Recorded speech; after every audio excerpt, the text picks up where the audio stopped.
Hello बच्चों, कैसे हो आप लोग। तो हमने स्टार्ट करना है अपना फोर्थ सब्जेक्ट यानी कि बिजनेस इकोनॉमिक्स। तो अपने बारे में बताने से पहले, विद्यासल के बारे में बताने से पहले हम बात करते हैं सब्जेक्ट के बारे में। जैसे मैंने बोला, सब्जेक्ट का नाम है बिजनेस इकोनॉमिक्स। सब्जेक्ट में इस साल काफ़ी चेंजेस आए हैं। पहले बिजनेस इकोनॉमिक्स के अंदर दो पार्ट हुआ करते थे। एक माइक्रो इकोनॉमिक्स वाला पार्ट था और दूसरा था बीसीके यानी कि बिजनेस कमर्शियल नॉलेज। लेकिन बिजनेस कमर्शियल नॉलेज को अब हटा दिया गया और कुछ इंपॉर्टेंट चैप्टर्स को ऐड ऑन करा गया है, जिसकी वजह से मानिए मेरी बात, इकोनॉमिक्स थोड़ी सी मुश्किल हो गई है।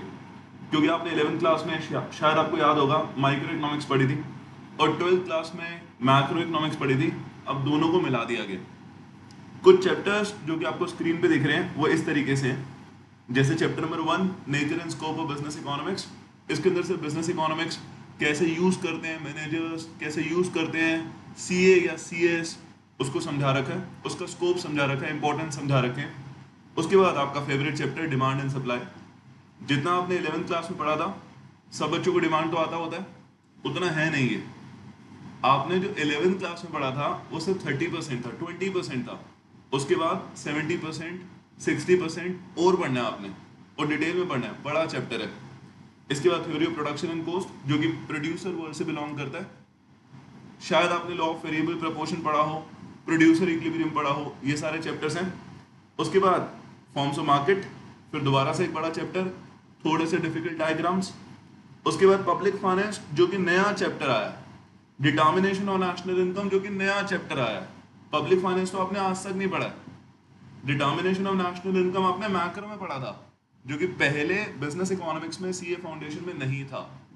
उसके बाद मनी मार्केट, जो कि आपने थोड़ा बहुत सुना है, शायद बिजनेस स्टडीज क्लास 12th में थोड़ा सुना है बस उसके बारे में, लेकिन इसको डिटेल में पढ़ना है। इंटरनेशनल ट्रेड और इंडियन इकोनॉमी।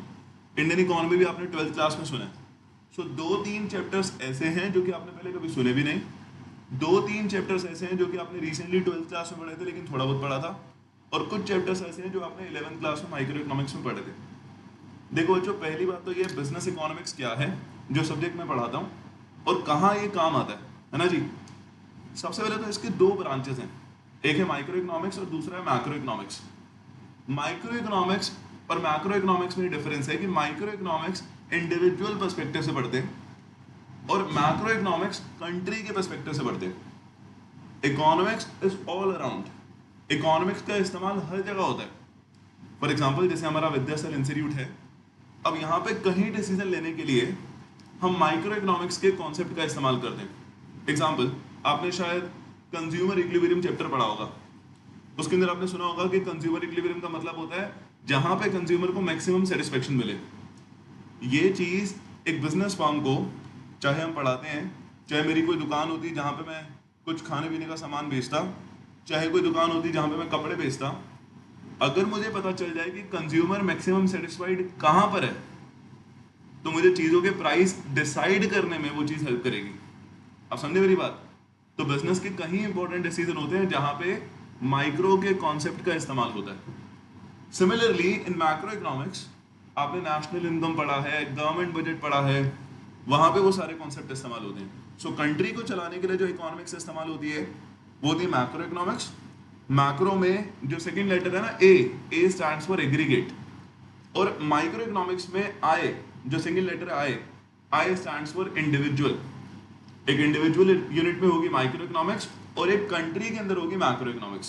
समझ गए बेटा अच्छे तरीके से बात। अच्छा, आपको ये भी पता होना चाहिए, वाइल स्टडिंग मैक्रो इकोनॉमिक्स हमें माइक्रो वेरिएबल को कांस्टेंट रखना है। माइक्रो वेरिएबल मतलब हमने माइक्रो इकोनॉमिक्स के बारे में नहीं सोचना, और माइक्रो इकोनॉमिक्स पढ़ते हुए हमें मैक्रो इकोनॉमिक्स के बारे में नहीं सोचना। एग्जाम्पल के तौर पे, जैसे इसको क्या बोलते हैं, इसको बोलते हैं माइक्रो मैक्रो पैराडॉक्स। एग्जाम्पल के तौर पे, सेविंग्स क्या होता है, सेविंग का मतलब होता है पैसे जोड़ना। इंडिविजुअल पर्सपेक्टिव से अगर आप देखें तो सेविंग एक अच्छी बात है, हम सारे लोग पैसा जोड़ते हैं। फॉर एग्जाम्पल, चिंटू पैसा जोड़ता है क्योंकि उसका बर्थडे आ रहा है, मोनू पैसा जोड़ता है क्योंकि उसकी शादी आ रही है, या टिंकू पैसा जोड़ता है क्योंकि उसको लगता है यार प्रिकॉशनरी पर्पस के लिए घर में पैसा पड़ा होना चाहिए। तो सारे पैसे जोड़ते हैं। इंडिविजुअल पर्सपेक्टिव से सेविंग अच्छी बात है, सब कोशिश करते हैं। लेकिन मैक्रो पर्सपेक्टिव से सेविंग खराब बात है। अगर सारे लोग सेव करना शुरू कर देंगे तो इकोनॉमी से लीकेज हो जाएगा, यानी कि सर्कुलर फ्लो कैसे चलेगा उस केस में, बिजनेस फर्म के पास पैसा नहीं पहुंचेगा तो इकोनॉमी कैसे चलेगी, तो सारे लोग सेव कर देंगे ना, तो इकोनॉमी कोलैप्स कर जाएगी। इसका मतलब माइक्रो पर्सपेक्टिव से जो चीज़ सही है शायद मैक्रो पर्सपेक्टिव से गलत है। इसको बोलते हैं माइक्रो मैक्रो पैराडॉक्स। मैंने कोई चैप्टर पढ़ाना शुरू नहीं करा है, मैं बस आपको अपने सब्जेक्ट का इंट्रोडक्शन दे रहा हूँ कि क्या है सब्जेक्ट। अब मेरी बात समझे बेटा अच्छे तरीके से, पक्का? देखिए बेटा 11th और 12th क्लास में जो भी आपने टॉपिक पढ़े और जो भी आप इंडेक्स को खोलोगे उसमें देखोगे टॉपिक के नाम, उसकी वजह से सब्जेक्ट को अंडररेट मत करना। जैसे आप छोटा सा एग्जांपल ले लो, डिमांड।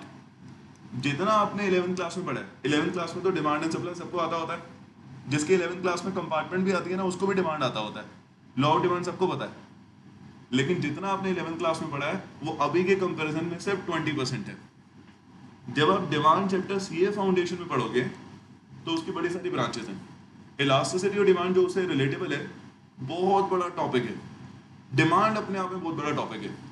तो जो भी आपने 11th-12th क्लास में पढ़ा है, इंडेक्स में देखने से नाम तो आपको सेम लगेगा, लेकिन अगर आप डिटेल में पढ़ोगे तो बहुत ज़्यादा है। अब मेरी बात समझ के बड़ा अच्छे तरीके से, जैसे आप थ्योरी ऑफ प्रोडक्शन और कॉस्ट को ले लो, जितना आपने 11th-12th में पढ़ा दोबारा से रिपीट होगा, लेकिन काफ़ी डिटेल में। सिमिलरली नेशनल इनकम में, सिमिलरली इंडियन इकोनॉमी में जो आपने 12th क्लास में पढ़े उसको आपने डिटेल में पढ़ना। अब मेरी बात समझ के बड़ा अच्छे तरीके से, बहुत इंपॉर्टेंट बात बोल रहा हूँ, ध्यान से सुनना। इकोनॉमिक्स पढ़ना सबके बस की बात नहीं है, बिल्कुल सही बोला मैंने, बुरा मानने वाली बात नहीं है, लेकिन इकोनॉमिक्स अगर डिटेल में पढ़ी जाए तो सबके पढ़ने की बस की नहीं है। एग्जाम्पल के तौर पे जैसे आपके 4 सब्जेक्ट हैं, अब बच्चे का माइंडसेट क्या रहता है चारों सब्जेक्ट को लेकर। प्राइमरीली अगर आप सीए कर रहे हो तो अकाउंट्स तो आपके लिए सब कुछ है। बच्चा जब सीए करने की सोचता है 11th-12th क्लास में, तो ये सोचता है कि अकाउंट्स अगर मेरी अच्छी है तो मैं सीए कर लूँगा, है ना, जो कि थोड़ी गलत फहमी भी है। बाद में जाकर कुछ ऐसे सब्जेक्ट आएंगे जो कि 11th-12th के अकाउंट से रिलेटेड नहीं, लेकिन हाँ एक बच्चे का माइंडसेट रहता है कि अकाउंट्स प्राइमरी है तो बच्चा अपने आप ही उसके ऊपर ध्यान देता है। फिर दूसरा सब्जेक्ट आता है मैथ्स, जिसका बचपन से ही डर है क्लास 7th या 8th से कि मैथ्स तो मेन सब्जेक्ट होता है। मैथ्स में करते करते मैथ्स थोड़ा समय भी बीत जाता है और मुश्किल भी है, कोई दिक्कत वाली बात नहीं है, तो मैथ्स को भी आप उतनी इंपॉर्टेंस देते हो। फिर तीसरा सब्जेक्ट आता है बिजनेस लॉ, जिसको आपने 11th-12th क्लास में नहीं पढ़ा।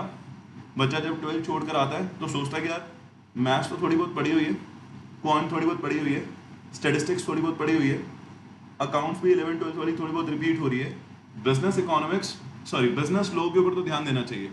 फिर फोर्थ आता है बिजनेस इकोनॉमिक्स, जिसको बच्चा अंडररेट करता है, और ये गलती आपको नहीं करनी है। इसका रीजन है क्योंकि आपने इकोनॉमिक्स पहली बार सोशल स्टडीज के पार्ट के तौर पे पढ़ी थी क्लास 9th और 10th में। वहीं से ही स्कूल में या ट्यूशन में इस तरीके से समझाया जाता है कि बेटा ये तो थ्योरी है, इसको रट लो। 10 में से 2 बच्चे जो सोशल स्टडीज में पढ़ाया जाता था उसको अच्छे तरीके से पढ़ते हैं, लेकिन बाकी के 8 बच्चे उसको रटने की कोशिश करते हैं, स्कूल से जो क्वेश्चन मिल गए उसको पढ़ने की कोशिश करते हैं। जबकि सोशल स्टडीज और इकोनॉमिक्स कितना इंपॉर्टेंट सब्जेक्ट है जनरल नॉलेज के लिए ही। अब मेरी बात समझ रहे हो अच्छे तरीके से, जनरल नॉलेज के लिए ही, लेकिन नहीं पढ़ते। 10 में से 2 बच्चे भी ज़्यादा बोल रहा हूँ मैं। फिर 11th-12th में आते हैं, 11th में दोबारा से वही सेम गंदी आदत, स्कूल के हिसाब से सिलेबस ओमिट हो जाता है, थोड़ा बहुत एडिट हो जाता है, और बच्चे फिर रटने की कोशिश करते हैं, इंपॉर्टेंट क्वेश्चन के पीछे भागते हैं। जो आपकी 11th क्लास की बुक में दे रखा है ना, शायद आपने वो भी डिटेल में नहीं पढ़ा। इस वजह से आप दोबारा से जब वो टॉपिक पढ़ोगे, दोबारा से आपको मेहनत करनी पड़ेगी। 20-30% तो रिपीट हो रहा है ना, जैसे मैंने बोला, लेकिन दोबारा से आपको मेहनत करनी पड़ेगी। अगर उस वक्त अच्छे तरीके से पढ़ लेते हो तो शायद ये मेहनत ना करनी पड़ती। अब मेरी बात समझ गए। फिर 12th क्लास में थोड़ा बहुत बच्चा ध्यान देने की कोशिश करता है क्योंकि बोर्ड एग्जाम के साथ सीरियसनेस आ जाती है। तो इकोनॉमिक्स एक काफ़ी एक्सप्लोरिंग सब्जेक्ट है जिसको काफ़ी डिटेल में पढ़ाया जा सकता है, काफ़ी डिटेल में पढ़ा जा सकता है। अब मेरी बात समझ गए। यही रटने की आदत को छुड़वाने के लिए हमारे एजुकेशन सिस्टम में चेंजेस आ रहे हैं। चीज़ों को MCQ बेस्ड करा जा रहा है, 1 मार्कर क्वेश्चन आ रहे हैं, असर्शन रीजन आ रहे हैं। हमारा जो सब्जेक्ट है वो ऑब्जेक्टिव टाइप है, आपको पता है ना, 2 सब्जेक्ट ऑब्जेक्टिव टाइप है, एक तो मैथ्स का, एक इकोनॉमिक्स का, ताकि बच्चे चीज़ों को रटे ना। सब्जेक्टिव टाइप में ऐसा होता है कि बना बना के लिखने की कोशिश करता है इंसान। ऑब्जेक्टिव टाइप में क्या करोगे, आपको मॉड्यूल को अच्छे तरीके से पढ़ना पड़ेगा, आपको कॉन्सेप्ट को क्लियर करना पड़ेगा, तभी आप एमसीक्यू कर पाओगे। सिमिलरली आप बाकी कॉम्पिटेंसी बेस्ड एग्जाम में लो, जो एंट्रेंस एग्जाम होते हैं वो भी ऑब्जेक्टिव टाइप है। तो एजुकेशन सिस्टम में चेंज आ रहा है इसी वजह से, क्योंकि बच्चा थ्योरी सब्जेक्ट समझ के उसको रटने की कोशिश करता है। थ्योरी के बारे में इमेज ही ऐसी है, हमारी बात समझ के बेटा अच्छे तरीके से, वो अंडररेट आपको नहीं करना। मोर ओवर मैं आपको बिजनेस इकोनॉमिक्स पढ़ाऊंगा, मेरे को पता है बच्चों के पर्सपेक्टिव से बिजनेस इकोनॉमिक्स, क्योंकि थ्योरी है और इतने ज़्यादा रियल लाइफ में इस्तेमाल कम कर पाते हैं बच्चे, और फैंसी एग्जाम्पल नहीं होते इसके अंदर, इस वजह से उनको बोरिंग लगती है बच्चों के हिसाब से। मेरी तो जिंदगी है, मैं तो दिन रात इकोनॉमिक्स के बारे में सोचता हूँ, रियल लाइफ में भी रिलेट करने की कोशिश करता हूँ, बच्चों को भी समझाऊँ। कभी भी आपको बिजनेस इकोनॉमिक्स को बाकी के 3 सब्जेक्ट से कंपेयर नहीं करना। अब मेरी बात समझ के, बिजनेस लॉ से कंपेयर मत करना, अकाउंट से कंपेयर मत करना, मैथ से कंपेयर मत करना, और मेरे सब्जेक्ट की वजह से मुझे जज मत करना। अब मेरी बात समझ गए, आप कंपेयर कर सकते हो कि मैं आपको कैसा इकोनॉमिक्स पढ़ाता हूँ और कोई दूसरा आपको कैसा इकोनॉमिक्स पढ़ाता है। जितना डिटेल में मैं आपको ले जाता हूँ, क्या कोई दूसरा लेके जाता है? ये चीज़ आपको कंपेयर करनी है, आपको इकोनॉमिक्स को इकोनॉमिक्स से ही कंपेयर करना है। हाँ मेरी बात समझ के बेटा अच्छे तरीके से पक्का। सो इकोनॉमिक्स कैसा आपको समझ आ गया ना। एक छोटा सा एग्जांपल और देता हूँ। मान लीजिए कि आपने इकोनॉमिक्स अच्छे तरीके से पढ़ी, आपको नॉलेज है, आप पसंद करते हो इकोनॉमिक्स को पढ़ना। किसी चीज़ का एक एग्जांपल मैं बनाता हूँ, 2 एग्जांपल आपके दिमाग में आ जाते हैं।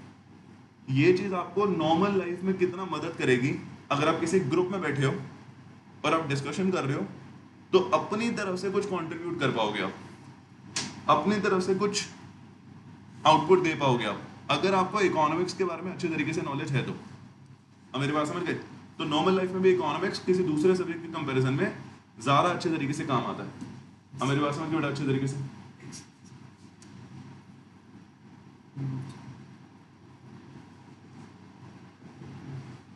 है ना बच्चों?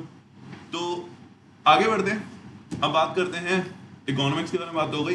अब बात करते हैं विद्यास्थल के बारे में, जिसके बारे में सभी लोग जानते हैं जनरली। एक बड़ा प्रोमिनेंट और reputed institute for CA, inter and foundation. सबसे खास बात क्या है? ऑब्वियसली हम कोशिश करते हैं, हम हार नहीं मानते। यही विद्यास्थल की, यही हमारी टीम की सबसे खास बात है। अब मेरी बात समझ के बेटा अच्छे तरीके से, पढ़ाते तो सारे लोग हैं, है ना, फैसिलिटीज भी आपको लोग देंगे, लेकिन हमारी खास बात है कि हम बच्चे के लिए जान न्यौछावर करने के लिए हमेशा आगे खड़े रहते हैं कि बच्चे को जो चाहिए हम उसको प्रोवाइड करें।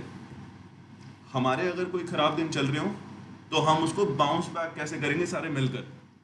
ये विद्यास्थल की खास बात है, विद्यास्थल इसी वजह से जाना जाता है। अब मेरी बात समझ के बेटा अच्छे तरीके से। अगर आप ऑनलाइन बैचेस में, अगर आप ऑफलाइन बैचेस में, ये चीज़ आने वाले समय में आप खुद ही ऑब्जर्व करोगे। ठीक है जी। अब मैं कौन हूँ? मेरा नाम है मयंक दुआ और मैं पढ़ाऊंगा आपको business economics.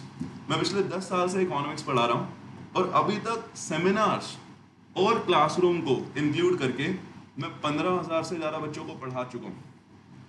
Senior secondary classes को भी पढ़ाता हूँ, 11th एंड 12th क्लास को इकोनॉमिक्स एंड बिजनेस स्टडीज़, और अभी करेंटली मैं करीबन 400 से ज़्यादा बच्चों को पढ़ा रहा हूँ। स्कूल्स में जनरली मैं गेस्ट लेक्चर के लिए जाता हूँ, किसी दूसरे इंस्टीट्यूट में गेस्ट लेक्चर के लिए जाता हूँ। आप इस चीज़ को इंस्टाग्राम पे सर्च करके मेरा नाम देख सकते हैं। ठीक है जी। बढ़ते हैं आगे। पढ़ाने का तरीका क्या रहेगा, डिटेल में जाएंगे ताकि आप एमसीक्यू अच्छे तरीके से कर पाओ। और मैं वादा करता हूँ आपसे, अगर कभी मेरी आपसे बात होगी तो आप बोलोगे सर इकोनॉमिक्स का पेपर सबसे अच्छा गया, सर इकोनॉमिक्स में सब कुछ आता था, सर किसी दूसरे के बारे में टेंशन हो रही है लेकिन इकोनॉमिक्स के बारे में टेंशन नहीं हो रही। ये चीज़ आप मुझे बोलोगे। अब मेरी बात समझ के बेटा अच्छे तरीके से पक्का। शुरू करते हैं अपना नया काम लेके, प्रभु का नाम, जय श्री राम। आज हमने करना है बहुत इंपॉर्टेंट चैप्टर, जो कि 12th क्लास में एक बहुत बड़ा पहाड़ था आपके लिए, और वो है नेशनल इनकम। अब मेरी बात समझ के बेटा अच्छे तरीके से, डिटर्मिनेशन ऑफ नेशनल इनकम। हमारे मॉड्यूल के हिसाब से डिटर्मिनेशन ऑफ नेशनल इनकम है चैप्टर नंबर 6। ठीक है जी। चैप्टर नंबर 6 में बेटा 2 यूनिट हैं, एक तो नेशनल इनकम की अकाउंटिंग और दूसरा काइनेशियन थ्योरी। काइनेशियन थ्योरी आपने पढ़ा था 12th क्लास में एक दूसरे चैप्टर में, लेकिन अब मैं आपको नेशनल इनकम में पढ़ाऊंगा। नेशनल इनकम क्या होता है, नेशनल इनकम क्यों निकालते हैं, नेशनल इनकम के कौन कौन से मेथड होते हैं। ठीक है जी। पहले तो आपको पढ़ना पड़ेगा, समझना पड़ेगा कि 2 अलग अलग कॉन्सेप्ट है बेटा, एक होता है नेशनल इनकम, एक होता है डोमेस्टिक इनकम। नेशनल इनकम ही हमारा टॉपिक नहीं है, हमारा एक टॉपिक है डोमेस्टिक इनकम, है ना जी। दोनों में क्या फर्क है, देखो बेटा पहले तो इनका सिंबल होता है, एक नेशनल इनकम का सिंबल होता है NNP@SC, है ना जी, यानी कि net national product, net national product at factor cost. ठीक है जी, कोई परेशानी वाली बात तो नहीं, net national product at factor cost. और ऐसे सिमिलरली डोमेस्टिक इनकम का सिंबल होता है net domestic product at factor cost, NDP@FC। और साफ साफ आपको दिख रहा है यहां पे क्या फर्क है, एक वर्ड का फर्क है डोमेस्टिक, और वहां पे लिखा हुआ है नेशनल।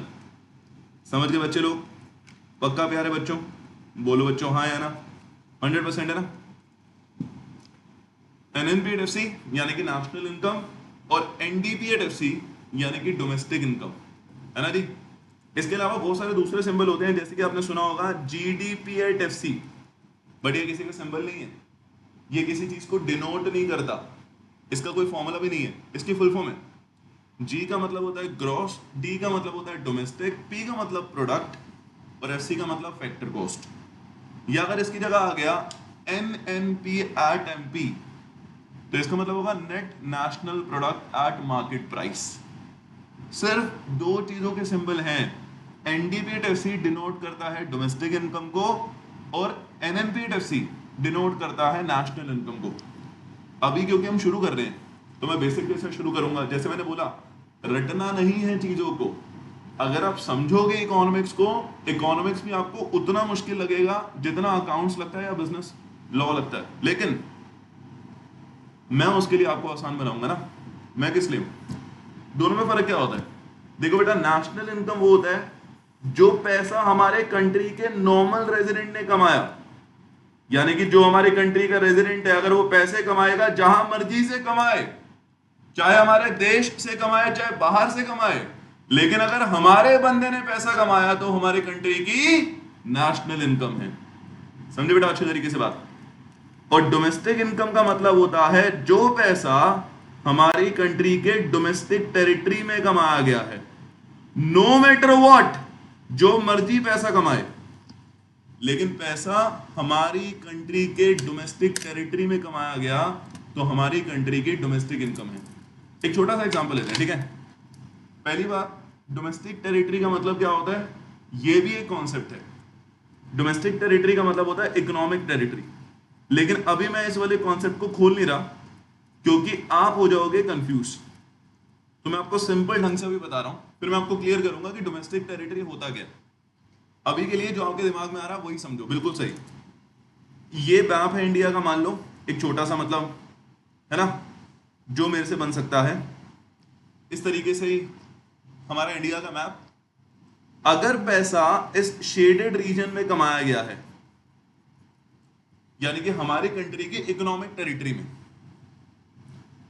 नो मैटर व्हाट, जो मर्जी कमाए, हमारी डोमेस्टिक इनकम का पार्ट है वो। ये फंडामेंटल याद रखना, डोमेस्टिक इनकम निकालते वक्त हमारी धरती हमारी इनकम, हमारी जगह पे पैसा कमाया, चाहे कमाए माइक्रोसॉफ्ट, चाहे कमाए चाइना का कोई बैंक, लेकिन हमारी कंट्री की डोमेस्टिक इनकम का पार्ट है भाई लोगों। बात समझ आ गया बेटा अच्छे तरीके से। सिमिलरली अगर हमारा कोई रेजिडेंट है, जैसे मान लो हमारा एक रेजिडेंट है जिसका नाम है चिंटू, इंडिया का नागरिक, इंडिया का नॉर्मल रेजिडेंट। अब वो पैसा हमारे देश से कमाए या देश के बाहर से, बात समझ आ गया बेटा अच्छे तरीके से। जैसे चाइना से अगर पैसे कमाए, चाइना में चिंटू की एक फैक्ट्री है जहां से वो 500 करोड़ कमा रहा है, तो 500 करोड़ को कहां की नेशनल इनकम के अंदर काउंट करना चाहिए बच्चों, इंडिया की नेशनल इनकम के अंदर काउंट करने चाहिए। क्योंकि फंडामेंटल बोलो मेरे साथ, हमारा बंदा हमारी इनकम, हमारा रेजिडेंट हमारी इनकम। हाँ मेरी बात समझ के बेटा अच्छे तरीके से बोलो, हाँ है ना, पक्का। आगे बढ़ते हैं। सो ध्यान से मेरी बात सुनना, बहुत इंपॉर्टेंट बात है। अगर चिंटू की एक फैक्ट्री दिल्ली में है और चिंटू वहां से 200 करोड़ रुपए कमाता है, और चिंटू की एक फैक्ट्री चाइना में है और वहां से वो 500 करोड़ कमाता है, तो हमारे कंट्री की टोटल नेशनल इनकम हो गई 700 करोड़।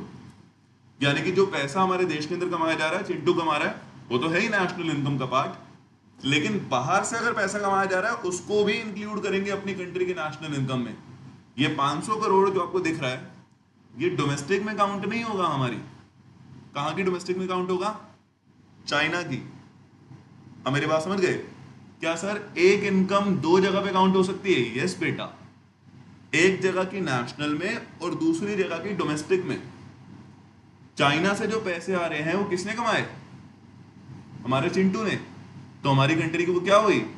नेशनल इनकम हुई, क्योंकि चाइना की धरती में कमाए जा रहे हैं, तो वहां की डोमेस्टिक इनकम हुई। समझ गए अच्छे तरीके से बात? बोलो हाँ है ना, पक्का 100% है ना। So national income is the income earn by our normal resident. हमारे कंट्री के नॉर्मल रेजिडेंट द्वारा वो पैसा कमाया जाता है। हाँ मेरी बात समझ के बेटा अच्छे तरीके से। बात यह है कि 500 करोड़ को बोलेंगे क्या? इस 500 करोड़ को बोलते हैं बेटा फैक्टर इनकम फ्रॉम अब्रोड। क्या बोलते हैं दोबारा बताना? Factor income from abroad. ठीक है, आवाज नहीं आ रही किसी की? अच्छा आवाज आएगी भी कैसे? ऑनलाइन क्लास है। फैक्टर इनकम फ्रॉम अब्रोड, घर बैठे बैठे बोलो, इसको बोलते हैं factor income from abroad. Factor income मतलब जो पैसा बाहर से आएगा, अब्रोड मतलब बाहर से, और फैक्टर इनकम का मतलब जो कमाया गया। सो जो 500 करोड़ है वो है फैक्टर इनकम फ्रॉम अब्रोड। अब मेरी बात समझ के बेटा अच्छे तरीके से, पक्का 100% है ना? तो दिक्कत वाली बात तो नहीं है। हाँ जी, इसको बोलेंगे फैक्टर इनकम फ्रॉम अब्रोड। लिख देता हूं मैं, यहां पे भी लिख देता हूं आपकी सुविधा के लिए, ताकि आप भूले ना। जो बाहर से हमारा रेजिडेंट पैसे कमाता है उसको बोलेंगे फैक्टर इनकम फ्रॉम अब्रोड। ठीक है, लेकिन ये तो हमने एक साइड की बात करी थी, दूसरी साइड की भी तो बात कर लें। अगर हमारा बंदा बाहर से पैसे कमा सकता है, तो कोई दूसरा बंदा हमारे देश से पैसा नहीं कमा सकता क्या? कमा सकता है, पॉसिबल है ना। तो चाइना में मेरा एक दोस्त रहता है, इंस्टाग्राम पे मिला था मुझे, उसका नाम है यूचू। बिल्कुल सही, चाइना में एक दोस्त रहता है, उसका नाम है यूचू। मतलब हमारे बंदे का नाम चिंटू हो सकता है, तो उनके बंदे का नाम यूचू नहीं हो सकता। तो यूचू चाइना में रहता है, और यूचू की एक फैक्ट्री है यहां इंडिया में, और यूचू यहां से 50 करोड़ कमा रहा है। अब मेरी बात समझ गए? अब मुझे बताओ, ये 50 करोड़ हमारी डोमेस्टिक में तो काउंट हो रहा है, ये आपको पता है, क्योंकि मैंने शेडेड रीजन के अंदर वो एरो बनाया है। अब मेरी बात समझ के बेटा अच्छे तरीके से, इंडिया के अंदर है फैक्ट्री, तो डोमेस्टिक में तो काउंट हो रहा है, लेकिन क्या हमारे नेशनल में हो रहा है? नहीं। सही समझे आप, यूचू हमारा बंदा नहीं है। बोलो मेरे साथ, यूचू हमारा बंदा नहीं है। बंदा क्या? हमारा नॉर्मल रेजिडेंट नहीं है। तो ये 50 करोड़ हमारी नेशनल में काउंट नहीं होगा। जैसे 500 करोड़ को हमारी नेशनल में प्लस करा था, वैसे ही इस 50 करोड़ को हमारी नेशनल से माइनस करेंगे, because it is the income earn by यूचू who is the non resident. यानी कि हमारी कंट्री का बंदा नहीं है, हमारा आम नागरिक नहीं है, हमारी कंट्री का रेजिडेंट नहीं है, तो उसकी इनकम को नेशनल निकालते वक्त, डोमेस्टिक में इंक्लूड कर रहे हो, बट नेशनल निकालते वक्त करोगे माइनस। मैं आपको पूरी बात समझाता हूं, 5 मिनट का समय देना, क्योंकि आपको सारी बात सम अप करके समझ आ जाएगी। ठीक है जी, पहले तो बताओ ये 50 करोड़ को बोलेंगे क्या? इसको बोलेंगे फैक्टर इनकम टू अब्रोड। इसको बोलेंगे फैक्टर इनकम टू अब्रोड। हाँ मेरी बात समझ के बेटा अच्छे तरीके से, इसको बोलेंगे फैक्टर इनकम टू अब्रोड। यानी कि पैसा जाएगा चाइना, कौन लेके जाएगा? हमारा बंदा नहीं है यूचू, वो लेके जाएगा। अब मेरी बात समझ के बेटा अच्छे तरीके से, पक्का 100% है ना। जैसे चिंटू गया चाइना, बैग भर के 500 करोड़ लेकर आया, फैक्टर इनकम फ्रॉम अब्रोड। यूचू आया चाइना से, बैग भर के 50 करोड़ लेकर गया, फैक्टर इनकम टू अब्रोड। इसका मतलब नेट में पैसा कितना बचा? 500 माइनस 50, नेट में पैसा बचा 450 करोड़, जो कि हमारी नेशनल इनकम में काउंट हो रहा है। 500 करोड़ को प्लस करके नेशनल इनकम में 50 करोड़ माइनस करें ना, तो नेट में तो प्लस हुआ 450 करोड़। अब ध्यान से मेरी बात सुनो, जो आपने 12th क्लास में भी समझा है, फैक्टर इनकम फ्रॉम अब्रोड जो कि 500 करोड़ है, ये हमारे नेशनल में काउंट होगा, लेकिन फैक्टर इनकम टू अब्रोड से हम बैलेंस भी तो करेंगे चीजों को, क्योंकि कुछ पैसा हमारे यहाँ पे काउंट नहीं हो रहा, जो कि हमारे रेजिडेंट ने नहीं कमाया, तो ये 50 करोड़ है। तो बाकी का 450 करोड़ क्या आया? इसको क्या बोलेंगे? इसको बोलेंगे नेट वैल्यू। तो इसको बोलते हैं net factor income from abroad. क्या बोलते हैं बेटा? Net factor income from abroad. क्या बोलते हैं बच्चों? Net factor income from abroad, यानी कि NFIA, net factor income from abroad, यानी कि NFIA। बात समझ आ गई बेटा अच्छे तरीके से? ये 450 करोड़ हमारी नेशनल में प्लस होगा, हमारी नेशनल इनकम NFIA को प्लस करके आएगी। समझ गए प्यारे बच्चों? बोलो हाँ है ना? पक्का? कोई दिक्कत वाली बात तो नहीं है? बाहर की इनकम इंक्लूड होती है ना, तो इसका मतलब नेशनल इनकम डोमेस्टिक के कंपैरिजन में बड़ा कॉन्सेप्ट हुआ। समझे या नहीं समझे? मेरा कहने का मतलब है कि अगर आपको कन्वर्ट करना पड़ा, सब न्यूमेरिकल आएंगे? बिल्कुल आएंगे, 1 मार्क में भी आ सकते हैं। अगर NDPAT-FC और ये रहा NNPAT-FC, ठीक है, यानी कि डोमेस्टिक इनकम, क्या बच्चों? डोमेस्टिक इनकम और नेशनल इनकम। बात समझ आ गई? कौन सा? National income. एक है डोमेस्टिक इनकम, एक है नेशनल इनकम। अगर आप डोमेस्टिक से नेशनल में जा रहे हो तो आप 500 करोड़ प्लस कर रहे हो और 50 करोड़ माइनस कर रहे हो, तो कुल मिलाकर आप 450 करोड़ ही प्लस कर रहे हो, क्योंकि नेट तो 450 ही बचा, और इस 450 करोड़ को क्या बोलेंगे बेटा हम? NFIA। तो इसका मतलब मेरे साथ बोलो, डोमेस्टिक से नेशनल में जाने के लिए प्लस करते हैं net factor income from abroad, है ना जी? Net factor income from abroad.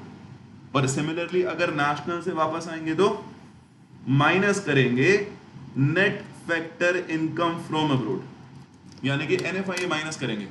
बोलो बच्चों, पक्का? 100% बात समझ आ गई? मैं दोबारा रिपीट करता हूं आपके लिए। दो कॉन्सेप्ट है, नेशनल इनकम और डोमेस्टिक इनकम। नेशनल इनकम का सिंबल मेरे साथ बोलो NNPAT-FC, डोमेस्टिक इनकम का बोलो NDPAT-FC। National income, income earned by a normal resident. Domestic income, income earned in a domestic territory. समझ गए अच्छे तरीके से बात? छोटा एग्जांपल दो इसमें। मुझे बताना जरा, अगर इंडिया में चाइना का बैंक है तो पैसा हमारे डोमेस्टिक में काउंट होगा कि नहीं होगा? डोमेस्टिक में होगा। जो चाइना का बैंक पैसे कमाएगा, क्या हमारी नेशनल में काउंट होगा कि नहीं होगा? नहीं होगा, क्योंकि चाइना का बैंक बिलोंग कहां से करता है? चाइना से। तो जो भी पैसा वो कमाएगा उसको बाहर काउंट करेंगे, हमारे यहाँ काउंट नहीं करेंगे। इस इनकम को क्या बोलेंगे? जो चाइना का बैंक कमा रहा है, जैसे यूट्यूब कमा रहा था यहाँ से, वैसे मैं चाइना का बैंक का एग्जांपल ले रहा हूँ, उस पैसे को बोलेंगे फैक्टर इनकम टू अब्रोड। क्या बोलेंगे बच्चों? जो चाइना का बैंक कमा रहा है, फैक्टर इनकम टू अब्रोड। समझे अच्छे तरीके से बात? पक्का? 100% है। एक और दूसरा एग्जांपल, माइक्रोसॉफ्ट जो अमेरिका का है, इंडिया के अंदर उनकी बिल्डिंग है, क्या डोमेस्टिक में काउंट होगा? Yes sir. लेकिन क्या नेशनल में काउंट होगा? नो सर, क्योंकि वो पैसा जाएगा बाहर, उसको भी बोलेंगे हम क्या? Factor income to abroad. तो आपको डोमेस्टिक इनकम का समझ आया ना? अगर पैसा यहां कमाया जा रहा है डोमेस्टिक में काउंट होगा, लेकिन कौन कमा रहा है ये भी मैटर करता है। तीसरा एग्जांपल सुनो, चिंटू ने पैसा कमाया जो इंडिया का नॉर्मल रेजिडेंट है और उसकी दिल्ली में फैक्ट्री है और 200 करोड़ वहां से कमा रहा है। डोमेस्टिक में तो काउंट होगा क्योंकि दिल्ली में फैक्ट्री है, नेशनल में भी काउंट होगा ये वाला क्योंकि चिंटू ने कमाया। माइक्रोसॉफ्ट या चाइना के बैंक ने नहीं कमाया, चिंटू ने कमाया। अब मेरी बात समझ गई बेटा अच्छे तरीके से? पक्का 100% है ना? बोलो बच्चों हाँ या ना? पक्का? आगे बढ़े, मुझे बताओ फटाफट से। दूसरा बदल रहा हूँ, हम नेशनल के बारे में बात कर रहे हैं। State bank of India China में है, तो क्या स्टेट बैंक ऑफ इंडिया का पैसा हमारे नेशनल में काउंट होगा? इसका आंसर है यस सर, हमारे नेशनल में काउंट होगा। डोमेस्टिक में नहीं होना चाहिए क्योंकि चाइना में है, लेकिन नेशनल में होगा क्योंकि स्टेट बैंक ऑफ इंडिया कहाँ का है, कहाँ से बिलोंग करता है? इंडिया से बिलोंग करता है। समझे बेटा अच्छे तरीके से बात? पक्का 100% है ना? तो थोड़ा और समझा दो, ध्यान से मेरी बात सुनना। हाँ जी, मुझे एक बात बताओ, इसका मतलब ये हुआ कि फैक्टर इनकम फ्रॉम अब्रॉड का मतलब क्या होता है?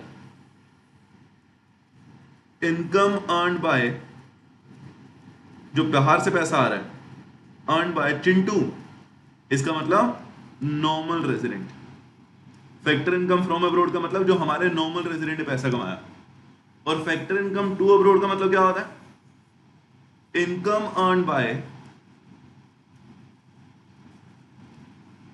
अर्न्ड बाय यूचू, यानी कि नॉन रेजिडेंट, जो हमारा नागरिक नहीं है, अगर वो पैसे कमाएगा तो उसको बोलेंगे फैक्टर इनकम टू अब्रॉड, और वो पैसा हमारी नेशनल इनकम के नहीं, बाहर के नेशनल इनकम में काउंट होगा।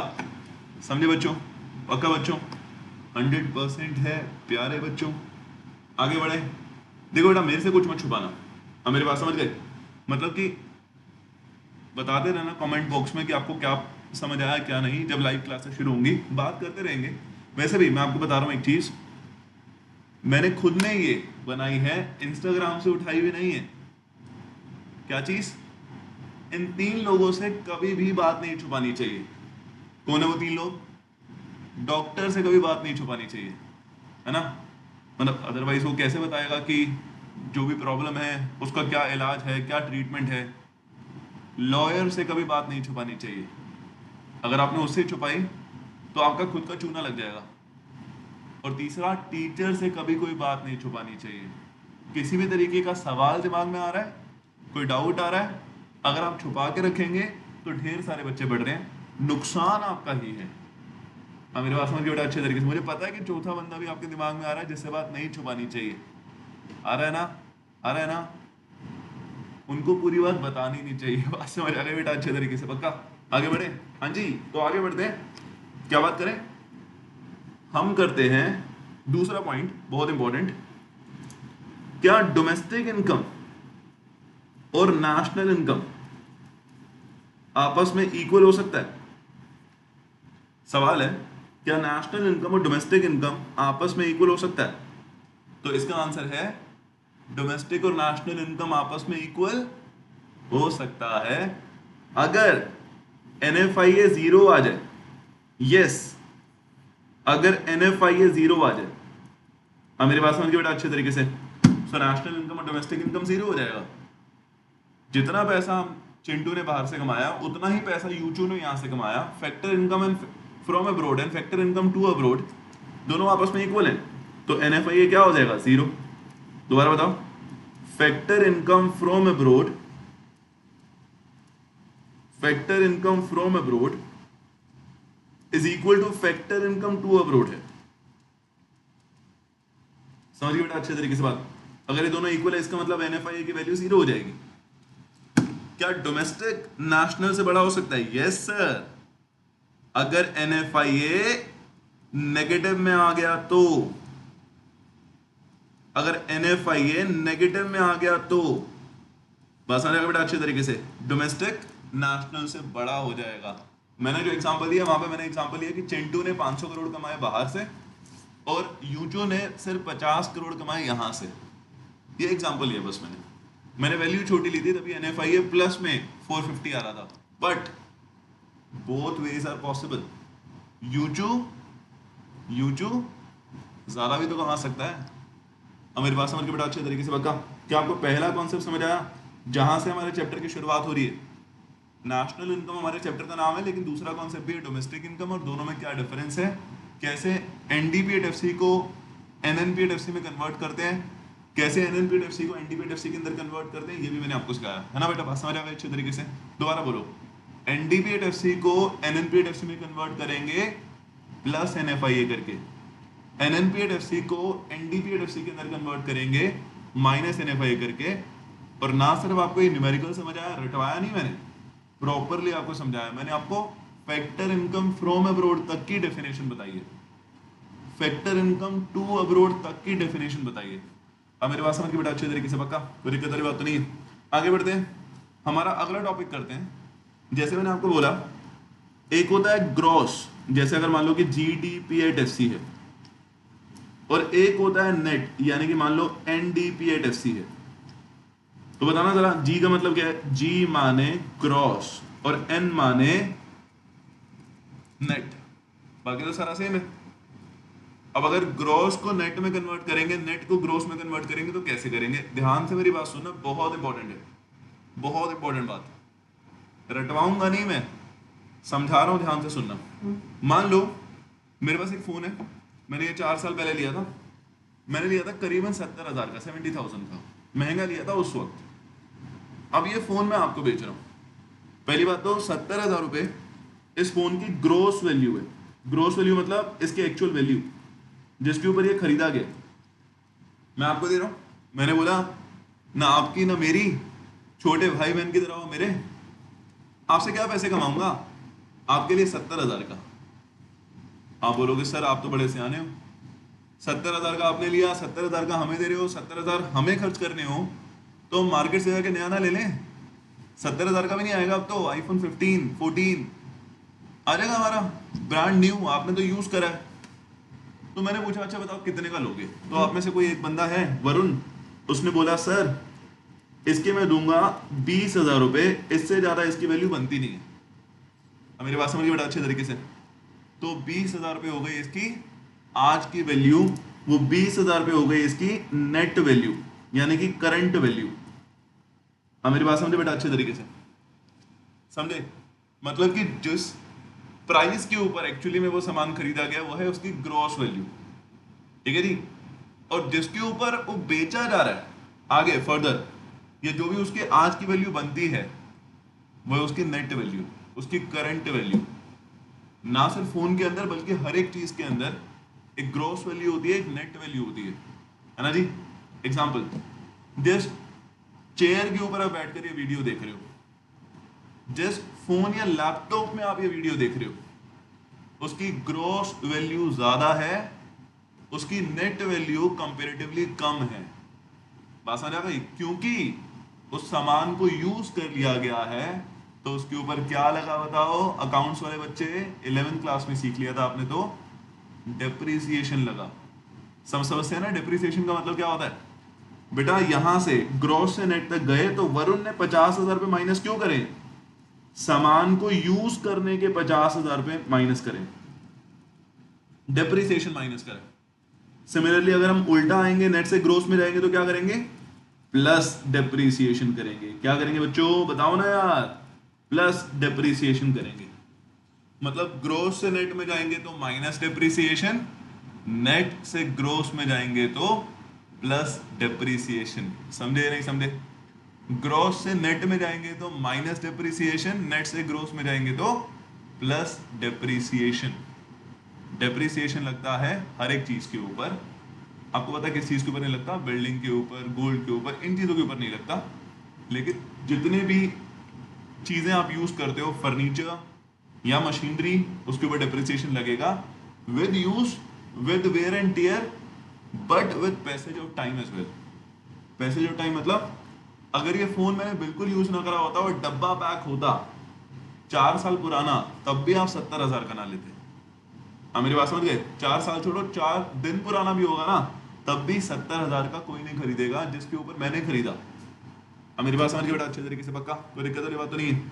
सो डेप्रिसिएशन को कभी जीरो नहीं लेते, ये तो ऑब्वियस बात है। इसका मतलब नेट और ग्रॉस क्या आपस में इक्वल हो सकते हैं? नहीं, because depreciation can never be zero. क्योंकि डेप्रिसिएशन को या तो एज्यूम करना पड़ेगा या तो कोई ऐसी चीज हो जिसके ऊपर डेप्रिसिएशन लगे ना। बात समझ आ गई? तो depreciation can never be zero. तो इसका मतलब नेट और ग्रोस आपस में इक्वल नहीं हो सकते, या फिर ऐसा घुमाकर क्वेश्चन आ सकता है, if net and gross value are equal then what is the value of depreciation? Depreciation is 0। अब मेरे पास समझ के बेटा अच्छे तरीके से पक्का। सो डेप्रिसिएशन किस चीज के ऊपर लगता है बेटा? डेप्रिसिएशन लगता है सारी चीजों के ऊपर विद यूज और वेयर एंड टेयर, है ना। सामान को आप इस्तेमाल कर रहे हो तो उसके ऊपर डेप्रिसिएशन लगेगा ही, और विद पैसेज ऑफ टाइम। मेरे पास समझ के बेटा अच्छे तरीके से, और विद पैसेज ऑफ टाइम, ठीक है नहीं पक्का। डेप्रिसिएशन के और नाम भी होते हैं बच्चों, प्यारे बच्चों। डेप्रिसिएशन का और नाम क्या होता है बोलो? डेप्रिसिएशन का नाम होता है consumption of fix capital.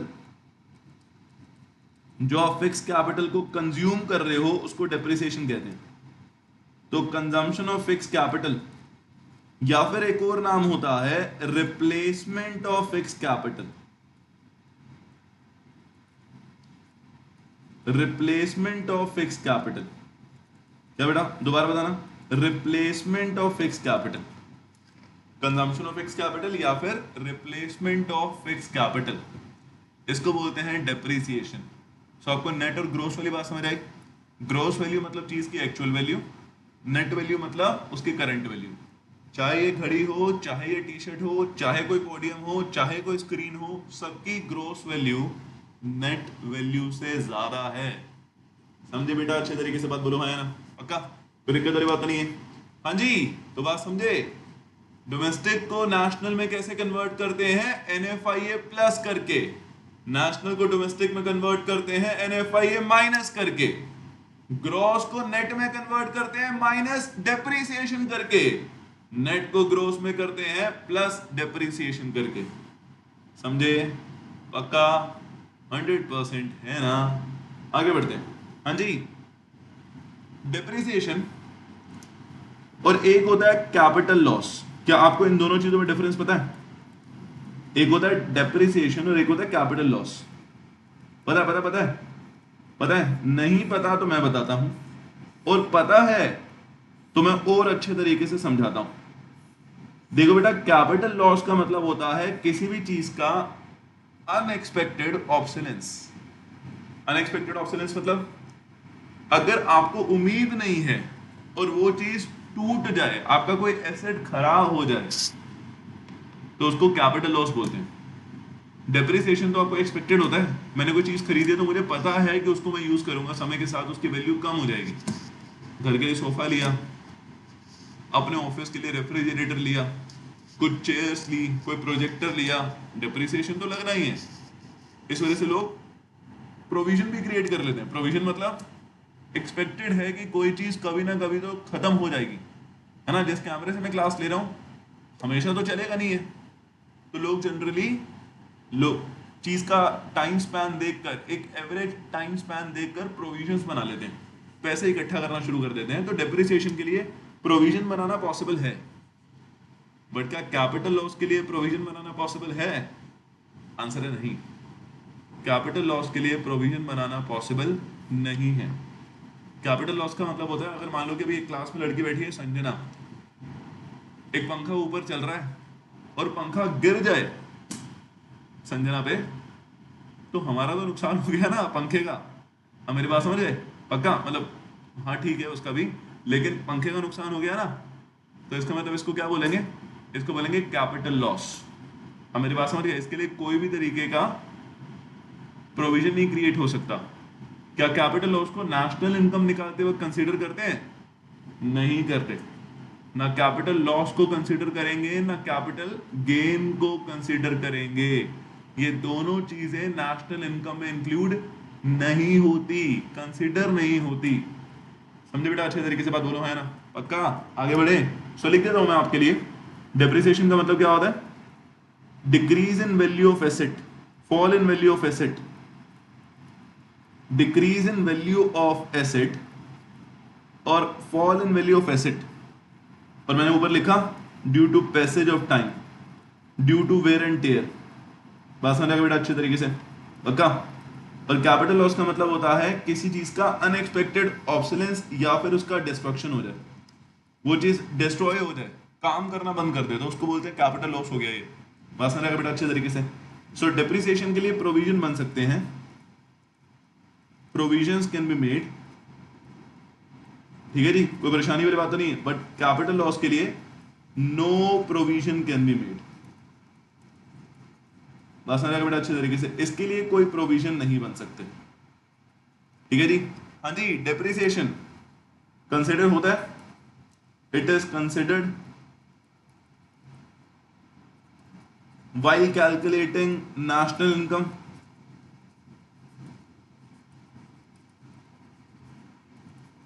national and domestic income, ठीक है जी, while calculating national and domestic income, ठीक है बेटा, बात समझ आ गई अच्छे तरीके से पक्का। और कैपिटल लॉस नॉट कंसिडर्ड, ठीक है जी बेटा, बात समझ आ गई अच्छे तरीके से। आप समझते हो ना मैं यहाँ पे क्यों आया हूँ, मैं यहाँ पे क्यों आया हूँ, मैं यहाँ पे आपको पढ़ाने आया हूँ, आप समझ रहे हो, वही मेरा मेन काम है। मैंने क्या किया है, कितना मेरा एक्सपीरियंस है वो मैंने आपको समझाया, अदरवाइज वो चीज़ अभी इतनी मैटर नहीं करती है, ठीक है। अब फॉर एग्जांपल जैसे आप में से काफ़ी लोग ऐसा भी सोचेंगे, मतलब सोचेंगे क्या, मैं खुद ही उस चीज़ के अंदर बिलीव करता हूँ कि सर आपके नाम के आगे सीए तो लगता नहीं है पर आप बिजनेस इकोनॉमिक्स पढ़ा रहे हो।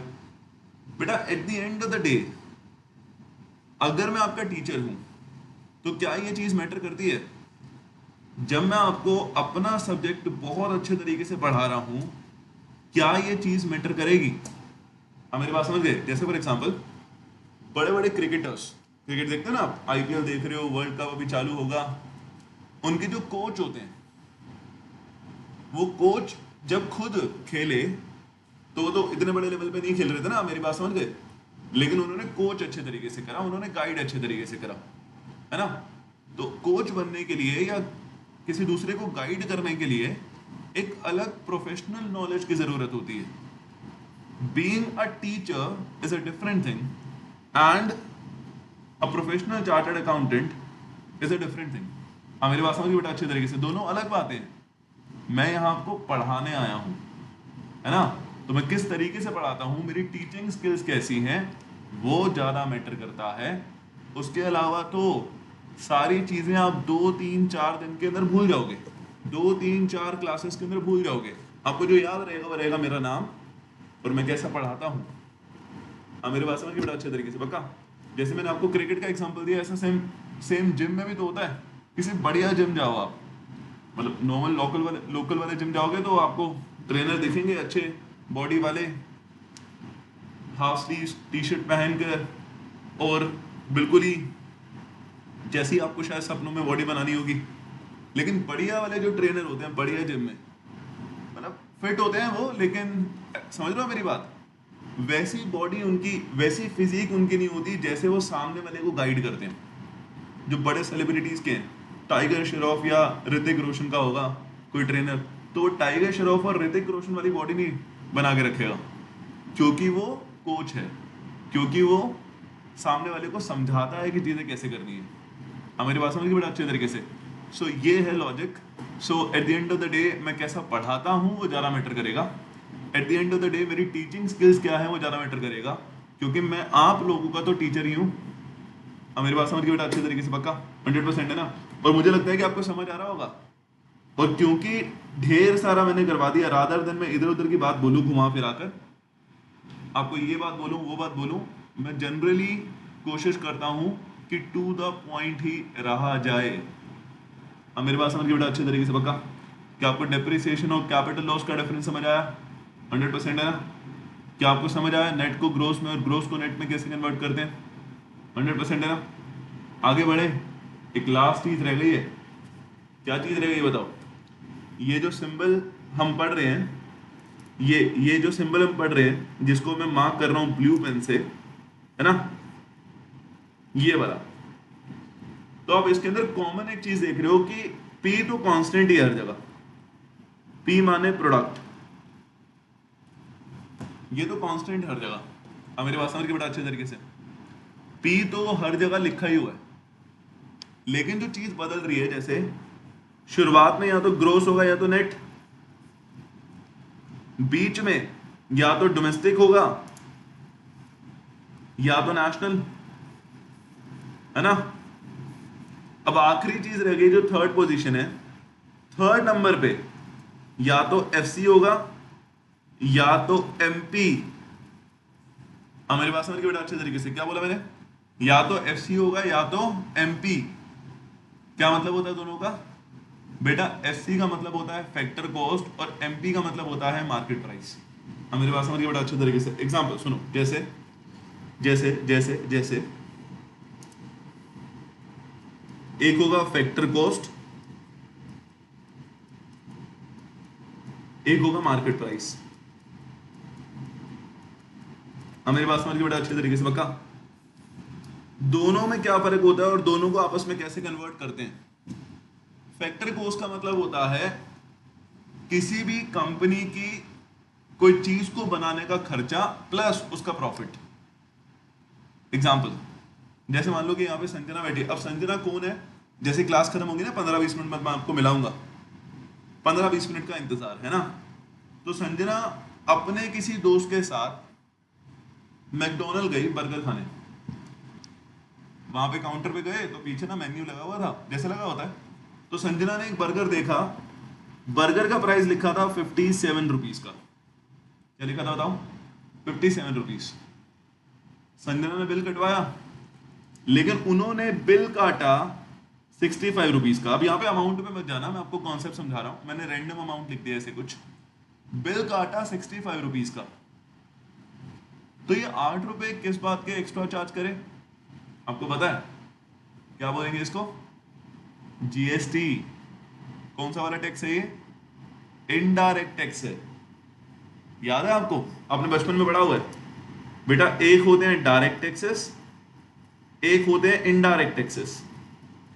बेटा डायरेक्ट टैक्स का इस सेल एंड परचेज से कुछ लेना देना नहीं है। क्या बोला मैंने, डायरेक्ट टैक्स का इस सेल एंड परचेज से कुछ लेना देना नहीं है। मेरी बात समझ गए अच्छे तरीके से। हम यहाँ पे इनडायरेक्ट टैक्स के बारे में बात कर रहे हैं। इनडायरेक्ट टैक्स होता है जीएसटी, जो कि पहले तरह तरह के टैक्स हुआ करते थे, याद है आपको। वैल्यू एडेड टैक्स हुआ करता था, सेल्स टैक्स हुआ करता था, एंटरटेनमेंट टैक्स हुआ करता था, वो जीएसटी हो गया, गुड्स एंड सर्विस टैक्स। थोड़ी बहुत एक्स्ट्रा नॉलेज, जीएसटी का स्लोगन क्या है, क्यों आया जीएसटी। जीएसटी का स्लोगन है one nation one tax with unified market. कब आया, कब से लागू हुआ, 1 जुलाई 2017 से। और इसका एक्ट आया उसी सेम साल 29 मार्च 2017 में। मेरी बात समझ के बेटा अच्छे तरीके से। सेल एंड परचेज के ऊपर जीएसटी लगता है। कैसे लगता है, इनडायरेक्ट टैक्स होता क्या है, जिसका बर्डन एक इंसान दूसरे इंसान के ऊपर शिफ्ट कर सकता है सामान को बेचकर। अगर मैकडोनल्ड ने बर्गर संजना को बेचा तो मैकडोनल्ड ने टैक्स पे करने का बर्डन किसके ऊपर शिफ्ट कर दिया, संजना के ऊपर। समझ गए प्यारे बच्चों, बोलो हाँ है ना पक्का। तो हाँ जी, यहाँ पे इनडायरेक्ट टैक्स के बारे में बात हो रही है, यानी कि किसके बारे में बात हो रही है, जीएसटी के बारे में। ठीक है जी, यहाँ पे बात हो रही है गुड्स एंड सर्विस के बारे में। समझ रहे बेटा अच्छे तरीके से पक्का। डायरेक्ट टैक्स के बारे में बात नहीं हो रही है यहाँ पे, डायरेक्ट टैक्स के बारे में बात नहीं हो रही है यहाँ पे, बात हो रही है जीएसटी के बारे में, यानी कि इनडायरेक्ट टैक्स के बारे में, है ना जी। कोई परेशानी वाली बात तो नहीं। सो डायरेक्ट टैक्स कौन सा होता है बेटा, डायरेक्ट टैक्स होता है द बर्डन ऑफ पेमेंट, मतलब उसका जो बर्डन है वो आप शिफ्ट नहीं कर सकते, जिसके ऊपर अगर सरकार ने इंपोज करा उसको ही पे करना पड़ेगा। So the burden of payment can not be shifted. आसान है बेटा, अच्छे तरीके से बोलो है ना। उसको क्या बोलते हैं, डायरेक्ट टैक्स। ठीक है, जैसे एग्जांपल के तौर पे डायरेक्ट टैक्स कौन सा है बेटा, income tax is a direct tax. समझ गए अच्छे तरीके से बात, बोलो है ना पक्का। पर इनडायरेक्ट टैक्स कौन सा है, जो आपने पढ़ा ऊपर जीएसटी। समझ गए बेटा अच्छे तरीके से बात। और इसकी डेफिनेशन क्या है इनडायरेक्ट टैक्स की, the burden of payment can be shifted.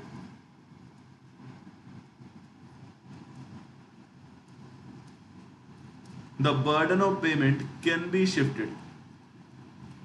आसान है बेटा अच्छे तरीके से पक्का, 100% है ना। The burden of payment can be shifted. ठीक है जी, कोई परेशानी वाली बात तो नहीं, बोलो हाँ है ना, 100% है ना।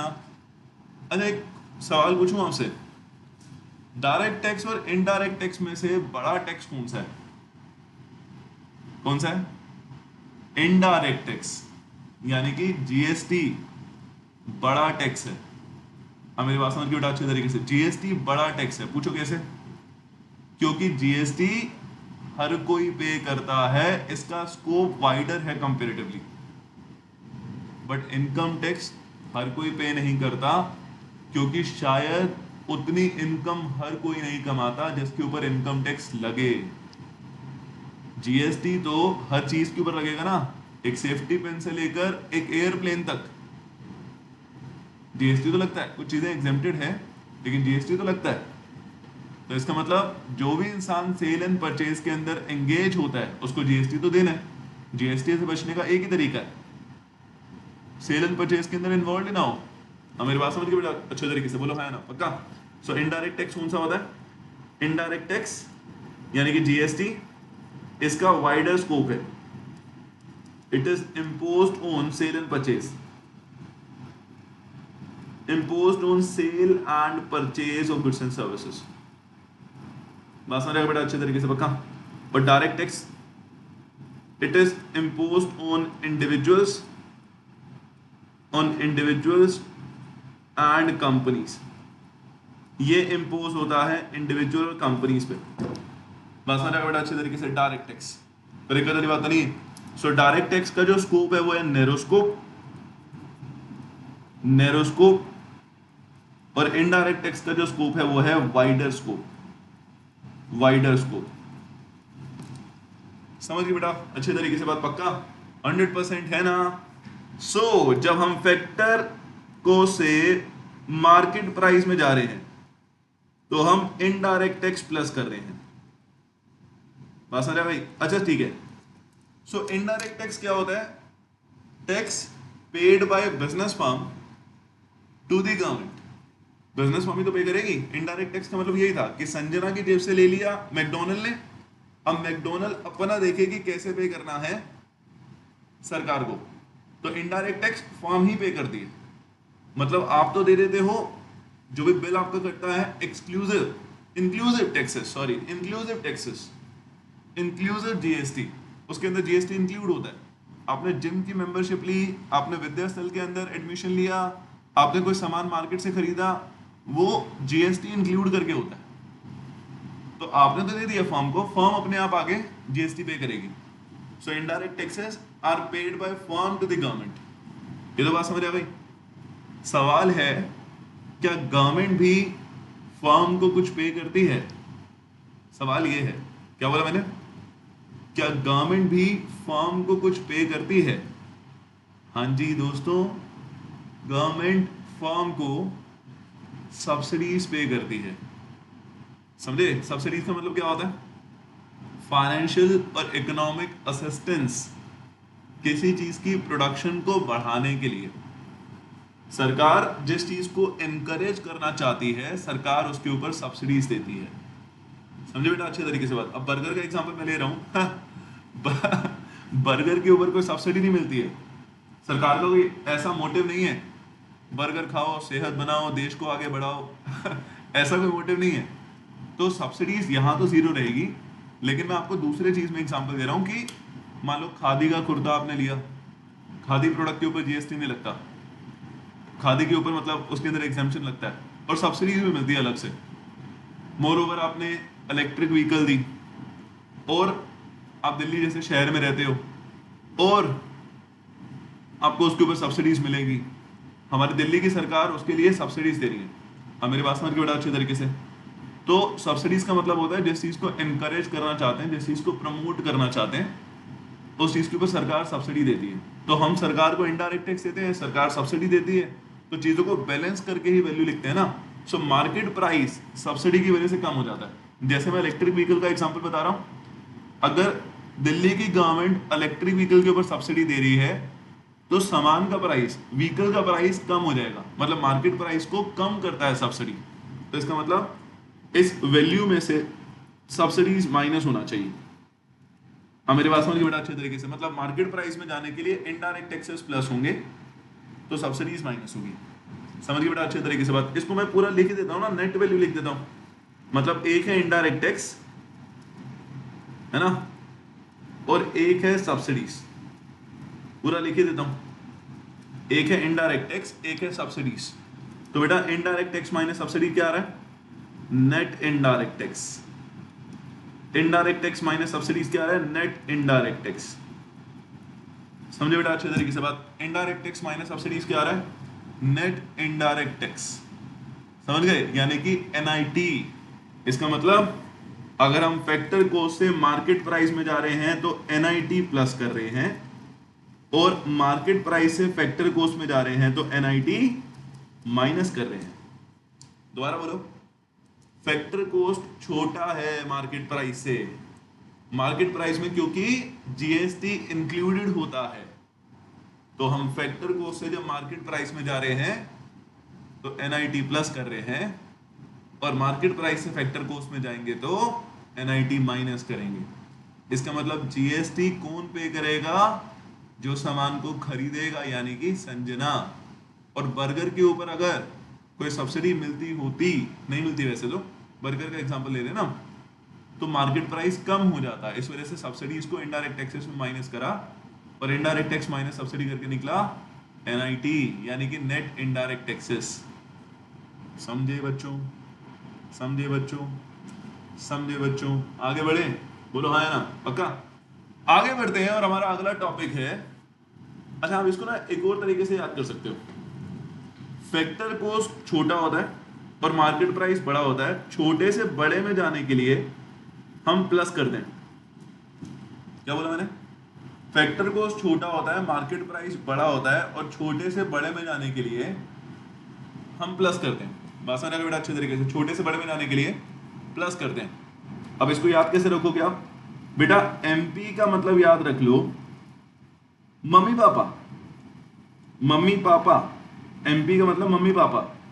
अब मम्मी पापा बड़े होते हैं, ठीक है, मुझे माफ करना ओम साई राम, तो उससे पहले लूंगा मम्मी डैडी का नाम, तो मम्मी पापा बड़े होते हैं। बात समझ आ गई बेटा अच्छे तरीके से? एफसी का नाम याद रख लो, फूफा चाचा। समझ आ गया बेटा अच्छे तरीके से? तो एफसी से एमपी में जाने के लिए एनआईटी प्लस करेंगे, और एमपी से एफसी में आने के लिए एनआईटी माइनस करेंगे। क्या सब लोगों को बात समझ आई अच्छे तरीके से? बोलो हाँ ना? पक्का? सो हाँ जी, कितना हो गया बेटा? 3 चीजें हो गई। नेट को ग्रोस में कैसे कन्वर्ट करते हैं, ग्रोस को नेट में कैसे कन्वर्ट करते हैं, एक ही चीज है ये तो। डोमेस्टिक को नेशनल में कैसे कन्वर्ट करते हैं, नेशनल को डोमेस्टिक में कैसे कन्वर्ट करते हैं, ये भी एक ही चीज है। एफसी को एमपी में कैसे कन्वर्ट करते हैं, एमपी को एफसी में कैसे कन्वर्ट करते हैं, ये भी एक ही चीज है। अब मेरी बात समझ के बेटा अच्छे तरीके से? चलो एक बार रिवाइज करते हैं, मेरे को बताना दोबारा से। बेस है ये नेशनल इनकम का। डोमेस्टिक को नेशनल में कन्वर्ट करने के लिए प्लस एनएफआई है, नेशनल को डोमेस्टिक में कन्वर्ट करने के लिए माइनस एनएफआई है। आगे बोलो, एफसी से एमपी में जाने के लिए प्लस एनआईटी, एमपी से एफसी में जाने के लिए माइनस एनआईटी, है ना। और लास्ट, नेट से ग्रोस में जाने के लिए प्लस डेप्रिसिएशन, ग्रोस से नेट में जाने के लिए माइनस डेप्रिसिएशन। क्या सब लोगों को अच्छे तरीके से बात समझ आ गई? पक्का? 100% है। सो मान लो एक क्वेश्चन लेते हैं छोटा सा। अगर आपको जीडीपी एट एफसी निकालना है, ठीक है जी, और आपको एनडीपी एट एमपी दे रखा है। क्या बोला मैंने? अगर आपको जीडीपी एट एफसी निकालना है और आपको एनडीपी एट एमपी दे रखा है, ठीक है, कन्वर्ट कैसे करोगे? ध्यान से सुनना। चलो इसको मैं अलग कर देता हूं। यहां पर आपको एनएनपी एट एमपी दे रखा है, ध्यान से सुनना। ये गिवन है, ये गिवन है, और ये जीडीपी एट एफसी निकालना है, फाइंड आउट करना है। अब मेरी बात सुनो, जैसे मैंने बोला था जीडीपी एट एफसी का कोई फॉर्मूला नहीं है, ये फॉर्मूला बनाना पड़ेगा। क्या प्लस करना है, क्या माइनस करना है, ये देखना पड़ेगा। अब मेरी बात समझ के बेटा अच्छे तरीके से? जैसे एन का मतलब क्या होता है? नेट। जी का मतलब क्या होता है? ग्रॉस। आपको from right hand side to left hand side जाना है, यानी कि आपको नेट से ग्रॉस में जाना है, ठीक है। इसका मतलब ग्रॉस होता है बड़ा, तो आप इसमें प्लस करोगे डेप्रिसिएशन। ग्रॉस होता है बड़ा तो आप प्लस करोगे डेप्रिसिएशन। समझे कि नहीं समझे? ग्रॉस होता है बड़ा तो आप प्लस करोगे डेप्रिसिएशन। समझ के बेटा अच्छे तरीके से बात, पक्का? अच्छा, ये होता है नेशनल, ये होता है नेशनल, और ये होता है डोमेस्टिक। नेशनल और डोमेस्टिक, अब मेरे पास समझ के बेटा अच्छे तरीके से। सो नेशनल से डोमेस्टिक में जाने के लिए डोमेस्टिक होता है छोटा, तो माइनस NFI है, ठीक है जी। और सिमिलरली MP, और ये होता है FC, MP से FC में जाने के लिए माइनस NIT। मम्मी पापा होते हैं बड़े और FC होता है छोटा, तो बड़े से छोटे में जाने के लिए माइनस NIT। तो ये फॉर्मूला बना है इस तरीके से। हाँ, मेरे बात समझ के बेटा अच्छे तरीके से, पक्का? सो कैसे एक चीज को दूसरे में कन्वर्ट करते हैं वो मैंने आपको समझाया। ये बेस है नेशनल इनकम का। नेशनल और डोमेस्टिक इनकम में क्या डिफरेंस होता है ये मैंने आपको बताया, ठीक है। अच्छा, 3 गोल्डन रूल मेरे रूल हैं, हमेशा याद रखना नेशनल इनकम के। एक और बात, जब मैं आपको इकोनॉमिक्स पढ़ाऊंगा ना, मैं इनडायरेक्टली आपको जीवन की सीख दूंगा, ये ध्यान रखना। 3 बातें मैं बताता रहूंगा। जो 3 बातें मैंने आपको पहले बताई वो ध्यान है ना, 3 लोगों से बातें कभी नहीं छुपानी चाहिए, डॉक्टर, लॉयर और टीचर। ये बात तो समझ आया भाई? लेकिन अब 3 गोल्डन रूल याद रखना, जो कि है तो नेशनल इनकम के, लेकिन रियल लाइफ में भी आपके बहुत काम आएंगे।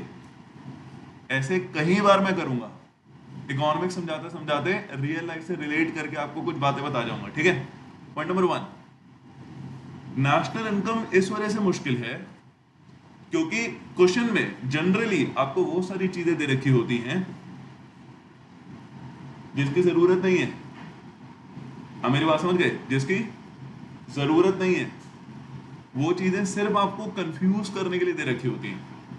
एग्जाम्पल क्या पता, आपको एक्सपोर्ट की वैल्यू दे रखी है, इंपोर्ट की वैल्यू दे रखी है, किसी काम की नहीं है, आपको बस फॉर्मूला अच्छे तरीके से याद होना चाहिए। कॉन्फिडेंटली आपने उसी की वैल्यू उठाई जो फॉर्मूला है, पुट कर आंसर आ जाएगा, बाकी चीजों को इग्नोर करो। सिमिलरली इन रियल लाइफ बहुत ऐसी चीजें होती हैं जो कि किसी काम की नहीं है, हम उसके ऊपर टेंशन लेते हैं, समय देते हैं, जबकि ऐसा नहीं करना चाहिए। जो मेन काम है उसी को पिक करो और हमेशा कॉन्फिडेंट और फोकस्ड उस चीज के ऊपर रहो और अपने काम से काम रखो। बात समझ आ गई? ये है नेशनल इनकम का रूल नंबर 1 मेरा, और आपकी जिंदगी का होना चाहिए अगर आप अपनाना चाहते हो तो फंडामेंटल। अब मेरी बात समझ के बेटा अच्छे तरीके से। दूसरा रूल नंबर 2, नेशनल इनकम में कोई भी वैल्यू अगर नहीं दे रखी है और उसको निकालने का कोई फॉर्मूला नहीं है तो उसकी वैल्यू को लेते हैं 0। जैसे कि सब्सिडीज, अगर इसकी वैल्यू गिवन नहीं है तो आप लोगे 0। जैसे कि फैक्टर इनकम फ्रॉम अब्रोड, इसकी वैल्यू नहीं है तो आप लोगे 0। सिमिलरली इन रियल लाइफ, हाँ जी, सिमिलरली इन रियल लाइफ अगर किसी इंसान की जरूरत है जिस वक्त पे और वो अवेलेबल नहीं है तो उसकी वैल्यू हो जाएगी 0। हाँ, मेरी बात समझ के बेटा अच्छे तरीके से। सिमिलरली, है ना। और रूल नंबर 3 बहुत इंपॉर्टेंट है, नेशनल इनकम में एक चीज दूसरे नाम से दे रखी होती है। जैसे डेप्रिसिएशन, डेप्रिसिएशन के नाम से नहीं, रिप्लेसमेंट ऑफ फिक्स कैपिटल के नाम से दे रखा होगा, कंजम्पशन ऑफ फिक्स कैपिटल के नाम से दे रखा होगा। आपको पहचानना है। नेशनल इनकम में कुछ 10-12 चीजें हैं जो मैं आपको बताऊंगा कि ये इस नाम से दे रखा होगा। जैसे मैंने आपको डेप्रिसिएशन के केस में बताया, यही है आपकी लाइफ का अगला फंडामेंटल, बहरूपियों को पहचाने। बात समझ बेटा अच्छे तरीके से। किसी और तरीके का इंसान लेकिन दे रखा है किसी और तरीके से आपके सामने, आपको पहचानना है। अब मेरे पास समझ बेटा अच्छे तरीके से, पक्का? सो ये 3 गोल्डन रूल नेशनल इनकम के, जो 3 फंडामेंटल बन जाते हैं आपके रियल लाइफ के, वो क्या है? पहला, जो चीज़ की ज़रूरत नहीं है उसको इग्नोर करना है नेशनल इनकम में कैलकुलेट करते वक्त। दूसरा, जो वैल्यू गिवन नहीं है और उसका वैल्यू आ भी नहीं सकती तो उसको ज़ीरो लेना है, अगर फॉर्मूला है तो ठीक है, नहीं तो ज़ीरो लेना है। और तीसरा, एक चीज़ दूसरे नाम से या तीसरे नाम से या चौथे नाम से भी दे रखी हो सकती है, आपको हमेशा पहचानना है, उसका नाम आपको पता होना चाहिए, उसके बाद आप वो चीज़ ले लोगे। अब मेरी बात समझ के बेटा अच्छे तरीके से पक्का 100% है ना। सो हमने एक बहुत बड़ा सब्जेक्ट, बहुत बड़ा टॉपिक अभी कंप्लीट करा है अपनी पहली क्लास में अब तक, ठीक है जी। आप मेरे बारे में जानते हैं मैं कौन हूँ, दोबारा से मयंक दुआ मेरा नाम। और जितने बच्चे मुझे जानते हैं, जितने 11th क्लास में मेरे से पढ़ चुके हैं, वो मेरे बारे में इतना जानते हैं कि मयंक सर सुबह 6 बजे हो या रात के बजे हो 12, अपने स्टूडेंट्स के लिए हमेशा खड़े रहते हैं, हमेशा अवेलेबल रहते हैं और उनके लिए खूब मेहनत करते हैं, चाहे कोई दूसरी चीज़ सेक्रीफाइस करनी पड़े। और मैं आपके लिए भी करूँगा, बस और बस इस नई शुरुआत में आप लोगों का चाहिए बहुत बहुत साथ। अब मेरी बात समझ के बेटा अच्छे तरीके से, आप जो बोलेंगे, आप जो बोलेंगे, मतलब जो बोलेंगे वो नहीं, जितनी मेहनत बोलेंगे इस चीज में मैं और हमारी टीम करने को तैयार है। अब मेरी बात समझ के बेटा अच्छे तरीके से पक्का। तो ये तो पॉइंट नंबर 1 है। दूसरा, मैं कहाँ से आ रहा हूँ, क्या कर चुका हूँ, 12th क्लास वाले बच्चे बहुत अच्छे तरीके से जानते होंगे, जो रिसेंटली पास आउट हुए हैं और जो दिल्ली शहर में रहते हैं वो जानते होंगे, और मैंने अपने बारे में बताया अभी। और तीसरा, विद्यास्थल एकेडमी, जहाँ से हम अभी क्लास ले रहे हैं, हमारी एकेडमी, हमारी फैमिली। और चौथा, बिजनेस इकोनॉमिक्स, एक काफ़ी अंडररेट करने वाला सब्जेक्ट, जिसको आपने बिजनेस लॉ से या अकाउंट से या किसी और चीज़ से कंपेयर नहीं करना। कंपेयर करना है कि मैं आपको कैसा इकोनॉमिक्स पढ़ा रहा हूँ और कोई दूसरा आपको इकोनॉमिक्स कैसा पढ़ाता है। मैं कितना डिटेल में आपको लेके जाता हूँ और कोई दूसरा आपको कितना डिटेल में लेके जाता है, क्योंकि ऑब्जेक्टिव टाइप में आपको चीजें डिटेल में ही पढ़नी पड़ेंगी। पेपर का टाइप तो समझो, ऊपर ऊपर से बना के नहीं लिख सकते और रटना नहीं है। काफी बच्चे मेरे से पूछते हैं सर इकोनॉमिक्स कैसे पढ़े, किसी के पास जवाब नहीं है यार, कोई सब्जेक्ट को कैसे पढ़ा जाए। आप मेरी बात समझ गए। लेकिन हाँ, एक तरीका छोटा सा मैं आपको बता सकता हूँ, इकोनॉमिक्स को समझ के पढ़ा जाता है। सर वाह, ये क्या नई बात बता दी आपने, हर एक सब्जेक्ट को समझ के पढ़ा जाता है। मैं बताता हूँ समझने का मतलब क्या होता है। अगर मैं आपको कोई कॉन्सेप्ट समझा रहा हूं और मैंने आपको एक एग्जांपल बताया, 2 एग्जांपल बताए, अगर तीसरा एग्जांपल आपके दिमाग में आ जाए अपने आप, या चौथा एग्जांपल आपके दिमाग में आ जाए, तो इसका मतलब आप इकोनॉमिक्स को समझ के कर रहे हो और आपके 100/100 आंसर सही होंगे। हाँ, कुछ क्वेश्चन फैक्ट बेस्ड आते हैं, कुछ क्वेश्चन आपको याद करने पड़ेंगे, किसी की थ्योरी का नाम, किसी का नंबर, किसी का कुछ ईयर याद करना पड़ेगा, बट 80% क्वेश्चन कॉन्सेप्ट बेस्ड ही होंगे। तो आपको कॉन्सेप्ट समझने के लिए जो एग्जांपल एक मैं बताऊं, 2 एग्जांपल अपनी तरफ से बनाने पड़ेंगे। अब मेरी बात समझ के बेटा अच्छे तरीके से पक्का, कोई दिक्कत वाली बात तो नहीं, बोलो हाँ है ना, 100% है ना। सो इस चीज का ध्यान रखेंगे कि इकोनॉमिक्स को अंडररेट नहीं करना। इकोनॉमिक्स बड़ा खूबसूरत सब्जेक्ट है, मैं तो जितनी मर्जी बार पढ़ा लूँ, चाहे मैं कैमरा देख के ही पढ़ाऊँ, लेकिन जब एक अच्छे तरीके से कॉन्सेप्ट में समझा दूँ और बच्चे को वो समझ आ जाए, तो मुझे तो मेरा तो दिन बन जाता है। हाँ, मेरी बात समझ गए कि यार मैंने क्या बात समझा दी, चाहे मैं वो 1000 बार समझा चुका हूँ ऑलरेडी और मुझे तो पता ही है उस बारे में। इकोनॉमिक्स ऐसा सब्जेक्ट है। बात समझ आ गया बेटा अच्छे तरीके से पक्का। क्या पढ़ा हमने आज? नेशनल इनकम का बेस पढ़ा। बताओ नेशनल इनकम क्या होता है, एक बार रिवाइज करते हैं। National income is the income earned by normal resident of the country and domestic income is the income earned in a domestic territory. समझ गए बेटा अच्छे तरीके से बात पक्का, ये पढ़ा ना हमने। दूसरा, फैक्टर कॉस्ट और मार्केट प्राइस में डिफरेंस। तीसरा, नेट और ग्रॉस में डिफरेंस, है ना। फैक्टर इनकम फ्रॉम अब्रॉड क्या होता है? Income earned by our resident from rest of the world. Factor income to abroad क्या होता है? Income earned by non resident from our country, है कि नहीं। अब ध्यान से मेरी बात सुनो, मैंने नेशनल इनकम में एक चीज लिखा है नॉर्मल रेजिडेंट, है ना। सवाल है नॉर्मल रेजिडेंट का मतलब क्या है। सवाल है नॉर्मल रेजिडेंट का मतलब क्या है ना? नॉर्मल रेजिडेंट का मतलब हिंदी में बोले तो आम नागरिक। इसका मतलब जो इंसान हमारी कंट्री में नॉर्मली रेसाइड करता है और उसका सेंटर ऑफ इकोनॉमिक इंटरेस्ट हमारी कंट्री में है, उसको बोलते हैं नॉर्मल रेजिडेंट। क्या बोला मैंने, दोबारा बताना। जो इंसान हमारी कंट्री में रेसाइड करता है और उसका सेंटर ऑफ इकोनॉमिक इंटरेस्ट हमारी कंट्री में है, उसको बोलते हैं नॉर्मल रेजिडेंट। अब मेरे बात समझ के बेटा अच्छे तरीके से, पक्का? जैसे कोई मैटर नहीं करता वो इंसान यहां पैदा हुआ या नहीं। हम लोग, ऑब्वियसली मैं या फिर आप में से कई लोग होंगे जो कि इंडिया के अंदर रह रहे हैं, यहां के नॉर्मल रेजिडेंट हैं। इसके विपरीत एक और कॉन्सेप्ट है जिसका नाम होता है सिटीजनशिप। तो सिटीजनशिप का मतलब क्या होता है? सिटीजनशिप का मतलब होता है अगर आप किसी कंट्री के अंदर पैदा हुए हैं तो आप वहां के ऑटोमेटिकली सिटीजन बन गए। यानी कि citizenship is a legal concept. Citizenship मिल सकती है by birth, but normal resident आप कहीं पे जाकर रह सकते हो और वहां पे पैसा कमाओगे, खाओगे, रहोगे, तो वहां के नॉर्मल रेजिडेंट बन सकते हो। जैसे एक बड़े फेमस यूट्यूबर का नाम सुना होगा आपने, ध्रुव राठी। तो ध्रुव राठी जो कि इंडिया के अंदर हरियाणा में पैदा हुआ, वो चले गए to the another country Germany, वहां के वो नॉर्मल रेजिडेंट बन गए। जब आप किसी दूसरी कंट्री में जाते हैं, आपको वहां का ग्रीन कार्ड मिलता है जिसको पीआर कहते हैं, यानी कि परमानेंट रेजिडेंट।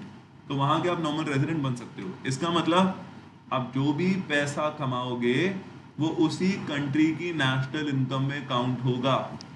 क्या बोला मैंने? आप जो भी पैसा कमाओगे वो उसी कंट्री की नेशनल इनकम में काउंट होगा। समझ गए बेटा अच्छे तरीके से बात? इसका मतलब क्या हुआ? ध्रुव राठी अगर जर्मनी जाकर वहां का नॉर्मल रेजिडेंट बन गया तो इसका मतलब उसका सारा पैसा जर्मनी की नेशनल इनकम में काउंट होगा। समझ गए बेटा अच्छे तरीके से बात? पक्का? कोई दिक्कत वाली बात तो नहीं? बोलो हाँ है ना? 100% है ना? सिटीजनशिप का नेशनल इनकम से कोई लेना देना नहीं है। ठीक है सर, नॉर्मल रेजिडेंट पाने का क्या एक तरीका होता है किसी दूसरी कंट्री में जाना? देखो बेटा, आपको ये 5 बातें आपको पहले समझनी पड़ेगी। बातें आपको समझ आती है ना? एक तो होता है कहीं पे वीजा पे जाना। वीजा का मतलब होता है आप किसी दूसरी कंट्री में जा रहे हो तो उसकी देश की धरती पे पैर रखने से पहले आपको परमिशन चाहिए, तो आपने वीजा लिया। जैसे लोग घूमने जाते हैं, हनीमून पे जाते हैं, या फिर मेडिकल इश्यूज की वजह से जाते हैं, या एजुकेशन के लिए जाते हैं, या स्पोर्ट्स के लिए जाते हैं।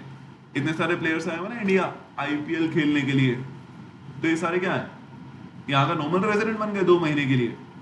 या अगर कोई सेलिब्रिटी अमेरिका जा रहा है अपना कैंसर का इलाज कराने के लिए, वहां का नॉर्मल रेजिडेंट बन गया। युवराज सिंह अमेरिका गया था, वहां का नॉर्मल रेजिडेंट बन गया? नहीं, उनको मिला था मेडिकल वीजा। जितने लोग यहाँ पर आए आईपीएल खेलने के लिए या कॉमनवेल्थ गेम खेलने के लिए, या एथलीट और जाते हैं लोग बाकी के स्पोर्ट्स पर्सन किसी दूसरी कंट्री में, तो वो लेते हैं स्पोर्ट्स वीजा। सिमिलरली अगर कोई ऐसे घूमने जा रहा है तो वो टूरिस्ट वीजा लेकर जाता है, हनीमून के लिए जा रहा है, ऐसे घूमने के लिए जा रहा है। बात समझ आ गई? तो वीजा का भी कुछ लेना देना नहीं है नॉर्मल रेजिडेंटशिप और सिटीजनशिप से। नेशनैलिटी अलग बात होती है। नेशनैलिटी समझते हो ना आप? हम सारे जो इंडिया में रहते हैं, हम सबकी नेशनैलिटी इंडियन है। अब मेरी बात समझिए बेटा अच्छे तरीके से। रिलीजन अलग बात होती है, रिलीजन अलग बात होती है। सिख, ईसाई, मुस्लिम, ये सब होना एक रिलीजन है। रिलीजन का नेशनैलिटी से लेना देना नहीं है। और सिटीजनशिप और नॉर्मल रेजिडेंटशिप दोनों अलग बातें होती हैं। नेशनल इनकम का सिर्फ नॉर्मल रेजिडेंटशिप से लेना देना। बात समझ आ गई? आप यहाँ पैदा होकर किसी दूसरी कंट्री के भी नॉर्मल रेजिडेंट बन सकते हो, बट आपकी इनकम उस कंट्री की नेशनल इनकम के अंदर काउंट होगी। अब मेरी बात समझ के बेटा अच्छे तरीके से। सिमिलरली अगर कोई दूसरे कंट्री का इंसान हमारी कंट्री के अंदर रहता है तो उसकी इनकम हमारी नेशनल इनकम में काउंट होगी। अगर उसने नॉर्मल रेजिडेंट सर्टिफिकेट ले लिया तो, उसने परमानेंट रेजिडेंटशिप ले ली तो। बात समझ बेटा अच्छे तरीके से। पीआर, प्यार नहीं पीआर। तो आपने देखा होगा लोग रेजिडेंटशिप लेने के लिए क्या क्या करते हैं। या तो कुछ पढ़ लिख के जाते हैं, आईएएस का एग्जाम देते हैं, कनाडा जाते हैं, यूएसए जाते हैं, ऑस्ट्रेलिया जाते हैं और वहां पे बस जाते हैं, काम भी करते हैं वहां पर, है ना। काफी लोग, काफी के रिलेटिव, मेरे तो काफी रिलेटिव जो पंजाब में रहते हैं वो कनाडा भी गए हैं, 2 3 4 मेरे कजन, है ना। या दूसरा तरीका होता है कि वहां की लड़की से शादी कर लेते हैं और वहां के नॉर्मल रेजिडेंट बन जाते हैं, देखा ना आपने। और उल्टा वहां तो कल्चर है, यूके में तो कल्चर है। हमारे पंजाब, मैं पंजाबी मूवीज कभी कभी देखता हूँ, तो हमारे में एक पंजाबी मूवी है, उसमें एक दिखाया गया है कि यूके में जाकर वहां की किसी लड़की को पैसे देकर शादी कर ली और 2 महीने बाद डाइवोर्स हो गया। वहां पे ये नॉर्मल कोर्स ऑफ बिजनेस है, आप मेरी बात समझ गए। और वहां पे वो इंसान जिसने शादी करी थी, जो लड़का यहाँ से गया है, वो नॉर्मल रेजिडेंट बन गया यहाँ का। हालांकि ये इलीगल है, लेकिन ये होता है, बेसिक बहुत होता है वहां पे। तो ये एक तरीका है नॉर्मल रेजिडेंट बनने का। पढ़ लिख कर जाने का तो ऑब्वियसली लेजिट एक तरीका है ही, है ना। सो लोग अलग अलग तरीके से जाते हैं दूसरी कंट्री में, नॉर्मल रेजिडेंट बनते हैं। आपने एक फेमस मूवी देखी होगी शाहरुख खान की, डंकी। वो एक गलत तरीका है जो बड़ा ही ज्यादा खतरनाक है किसी दूसरी कंट्री में एंटर करने का। सरल भाषा में बोलूं तो डंकी मूवी के अंदर यही दिखा रखा है कि कैसे किसी दूसरी कंट्री के अंदर आप एंटर कर सकते हो, तारों के नीचे से, नदियों से जाकर, पहाड़ों से जाकर। एक खुफिया रास्ता होता है जो दूसरी कंट्री के अंदर लेके जाए। उसमें काफी लोगों की डेथ भी हो जाती है क्योंकि अनयूजुअल सर्कमस्टांसेस होते हैं। आप मेरी बात समझ के बेटा अच्छे तरीके से। तो इस तरीके से भी आप किसी दूसरी कंट्री के अंदर जा सकते हो। तो काफी लोग घुसपैठिए होते हैं जो दूसरी कंट्री के अंदर जाकर, उनको घुसपैठिए बोलेंगे, दूसरी कंट्री के अंदर जाकर बस जाते हैं और वहां पे रहते हैं। आप मेरी बात समझ के बेटा अच्छे तरीके से बोलो हाँ या ना, पक्का। क्या यहाँ तक बात समझ आ गई अच्छे तरीके से? नॉर्मल रेजिडेंशिप का मतलब समझ आ गया? हाँ जी। डोमेस्टिक इनकम में डोमेस्टिक टेरिटरी का मतलब मैंने आपको बोला था कि मैं आपको बताऊंगा, डोमेस्टिक टेरिटरी और इकोनॉमिक टेरिटरी अलग बात है। ये जो बन रहा है,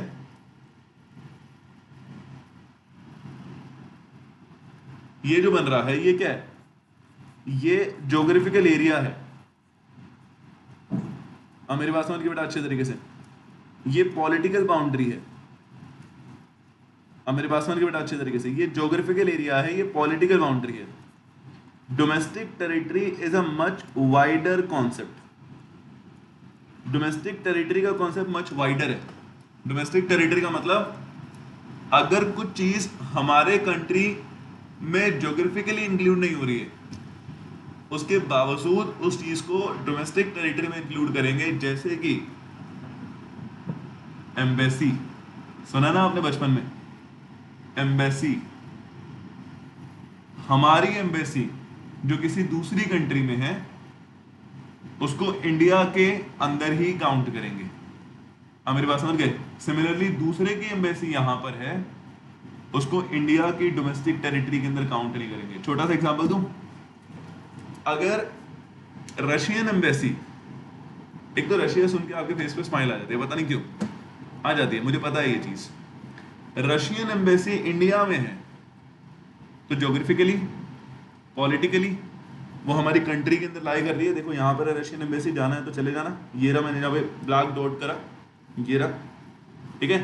तो ज्योग्राफिकली और पॉलिटिकली हमारी कंट्री के अंदर है, बट क्या इसको हमारी कंट्री के डोमेस्टिक टेरिटरी के अंदर काउंट करेंगे? क्या इसकी इनकम को हमारी डोमेस्टिक इनकम के अंदर काउंट करेंगे? नहीं करेंगे। एम्बेसीज को डोमेस्टिक टेरिटरी का पार्ट नहीं माना जाएगा हमारी। किसकी डोमेस्टिक टेरिटरी का पार्ट माना जाएगा? जहां से वो बिलोंग करती हैं। अब वो काउंट करेंगे नहीं करेंगे उसको हमने कैलकुलेट नहीं करना। हम तो रशियन एम्बेसी का पैसा अपनी डोमेस्टिक इनकम के अंदर कंसीडर नहीं करेंगे। क्यों नहीं करेंगे? क्योंकि डोमेस्टिक टेरिटरी का पार्ट नहीं है। अब मेरी बात समझ के बेटा अच्छे तरीके से, पक्का? कोई दिक्कत वाली बात तो नहीं है। सिमिलरली अगर हमारी एम्बेसी, इंडियन एम्बेसी रशिया में है, अब आप बोल रहे हो सर मैं काम करूंगा वहां जाके, मैं तो एम्बेसी में काम करूंगा, बढ़िया। अगर हमारी एम्बेसी रशिया में है तो उसको हम इंडिया की डोमेस्टिक टेरिटरी का पार्ट काउंट करेंगे। सो जो डोमेस्टिक टेरिटरी है उसका मतलब ये जो मैंने बनाया डायग्राम वो नहीं है। हाँ मेरी बात समझ गए? वो तो पॉलिटिकल बाउंड्री है, ज्योग्राफिकल बाउंड्री है। डोमेस्टिक टेरिटरी इनविजिबल कॉन्सेप्ट है। डोमेस्टिक टेरिटरी का मतलब हमारी एम्बेसी जो बाहर लाई करती है वो भी हमारा पार्ट है। दूसरे के एम्बेसी जो हमारे यहाँ पे लाई करती है वो दूसरे का पार्ट है, और ऐसी दूसरी भी कई चीज़ें होती हैं जिसको आपने डिटेल में नहीं पढ़ना, लेकिन मैंने आपको समझा दी कि डोमेस्टिक और economic territory is a much wider concept than geographical boundary. अब मेरी बात समझ के बड़ा अच्छे तरीके से, पक्का कोई दिक्कत वाली बात तो नहीं है। तो दोस्तों मैं तो बहुत सारा ढेर सारा पढ़ा सकता हूँ, क्योंकि मेरे सेमिनार्स और लेक्चर्स होते हैं 3-3, 3.5, 4 घंटे के। लेकिन अगर मैंने इकोनॉमिक्स आपको इससे ज़्यादा पढ़ाया तो आपके सर के ऊपर से जाने लगेगी बात, तो आपको समझ नहीं आएगी। हाँ मेरी बात समझ के बड़ा अच्छे तरीके से।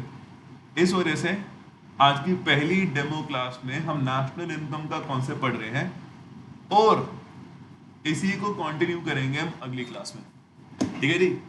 आप लोगों के सपोर्ट, आप लोगों के प्यार के बिना कुछ भी नहीं हो सकता। हम लोग जो दे सकते हैं वो है मेहनत। जहां सब लोग आप लोगों को इस्तेमाल करने बैठे हैं वो हम ना करें, सच्चाई के साथ, ईमानदारी के साथ, एक अच्छी इंटेंशन के साथ आपको पढ़ाएं। मेरा फंडामेंटल रहा है हमेशा से। तो इसी नोट के साथ आज की क्लास करते हैं ख़त्म, और मिलते हैं अगली क्लास में। मैं मयंक दुआ लेता हूँ इजाज़त। बाय बाय, टेक केयर, ध्यान रखें आप।